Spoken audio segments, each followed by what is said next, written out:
इस वक्त सुषमा स्वराज ओआईसी में विशेष अतिथि के तौर पर मौजूद है और वहां कुछ कह रही हैं। सीधे लिए चलते हैं हमारे दर्शकों को। इस वक्त सुषमा स्वराज ओआईसी में विशेष अतिथि के तौर पर कुछ कह रही हैं। Constitute more than 1/4 of the members of the United Nations and nearly a quarter of the humanity. It is an organization that has a key role in shaping our world. It brings together nations on the foundation of a common faith, but also by a shared desire for a better future for their people. From Southeast Asia to the shores of Latin America, from the steppes of Central Asia to the vast expanse of the African continent, from South Asia to the great arc of West Asia and North Africa, the nations represented here also reflect a magnificent diversity of language and literature, customs and culture, history and heritage. Your Highness, Excellencies, India shares much with you. Many of us have experienced the dark days of colonialism. Many of us saw the light of freedom and the bright ray of hope at the same time. We have stood together in solidarity in our quest for justice, dignity and equality of all people, regardless of race and religion. We have worked together to fashion global institutions into representative platforms, defined not by the interest of a few, but the voice of all sections of humanity. We have together struggled for a world where access to resources, markets and opportunities is fair and balanced. And with so many nations here, India has forged deep bonds of friendship and close partnership. Friends, as India's economy has grown and become more integrated with the world, these partnerships have become stronger. We have excellent political ties marked by warmth, respect and goodwill. With many, we have expanding defense and security cooperation. Our economic engagement is robust and growing rapidly. Our digital partnerships are shaping the course of our future, and our ties have the warm glow of deepening human and cultural links.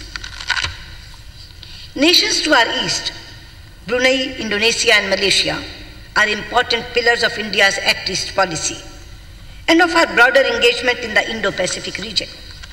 In our neighborhood, with Afghanistan, Bangladesh and Maldives, we have ties forged in our shared struggles and sacrifices, in the immeasurable warmth of our hearts, and in our unwavering commitment to the security and prosperity of our people and region.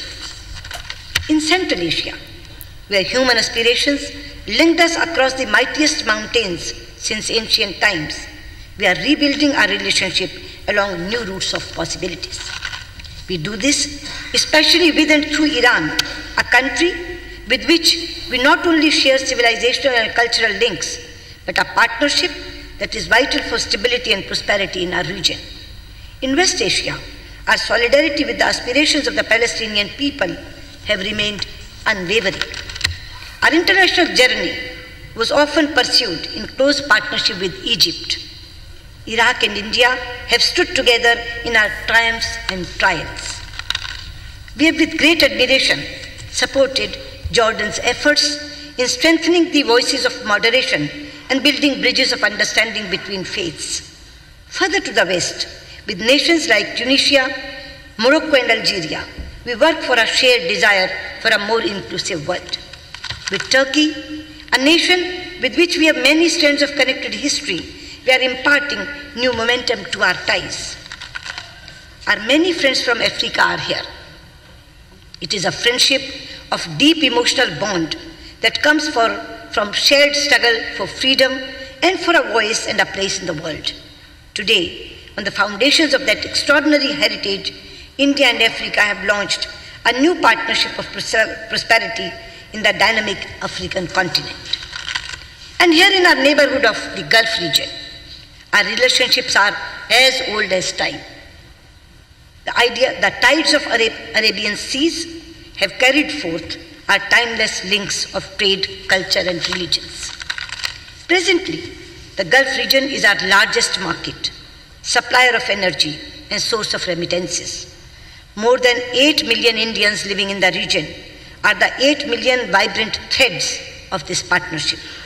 But now our relationship is much more than that. Thanks to the extraordinary effort and attention by Prime Minister Narendra Modi and the leadership of the region. It is an indispensable strategic and security partnership and a natural economic partnership of immense value to our nations and for our shared region. Your Highness and Excellencies, today we all live in a world of sweeping changes and multiple challenges that happen but rarely in history. We see global shifts in power. The center of gravity of the global economy is moving to Asia. The international order we are familiar with is changing.